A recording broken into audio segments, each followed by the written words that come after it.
Hello and good afternoon. It's Brina Fields Taylor. Thank you for joining us again for the Midweek Motivation. I pray all is well, and I hope that you are preparing yourselves to vote. It is that time of year. We're less than a month away from Election Day, so I hope you are prayerfully considering who you will choose for the election as you vote on November the 3rd. I have actually already voted. I dropped my vote by mail ballot off yesterday, so don't forget to vote. That's not the word for today, but I just wanted to remind you of that important fact that we do need to vote. But the word for today is about the sovereignty of God. And, if you've been paying any attention to the news, which I'm sure you have, hope you're not obsessing over the news, but I hope you are paying attention. And we see some crazy things. And not only this year has just been very interesting, to say the least, but even the last couple weeks have been, almost mind-blowing, some of the things that we've heard and seen in the news. But I want to remind us today of who is actually sovereign, who actually is in control. Now, the definition of the word sovereign is a supreme ruler or someone who has supreme power or ultimate power. So as we look at that definition, who has supreme rule and ultimate power? It's God. God is in control. God is sovereign.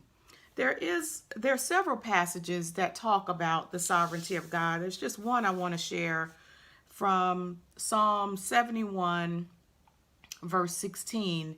And from the NIV, it says, "I will come and proclaim your mighty acts, O sovereign Lord. I will proclaim your righteousness, yours alone." So several scriptures tell us and remind us of who is actually sovereign, who actually is in control. He sees everything. He knows everything. He is aware of what's going on, even as we speak.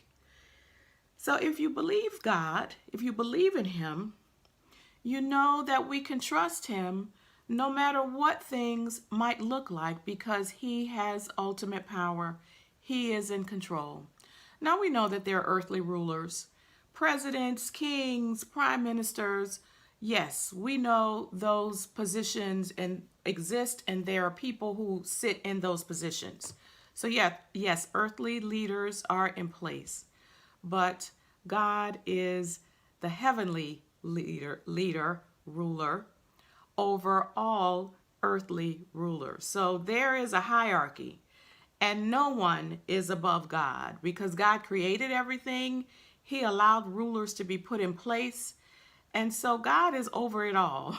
He is in control. And so we can, even as we witness things that are happening and we wonder, we shake our heads, we say, oh my goodness, what's really happening here? We can, if we believe God and believe in God, we can rest assured that He is in control. And He has this thing in the palm of His hand. So that is how I am. Even though I see what's happening and some of the things really disturb me, I am still trusting. And so I can still live in peace because I know who ultimately is in control. I don't care who says they're in control. Ultimately, the control is with God.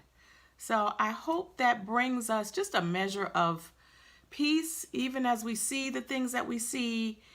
We don't know how the election will turn out in less than a month, but we know that God is sovereign. He has ultimate power.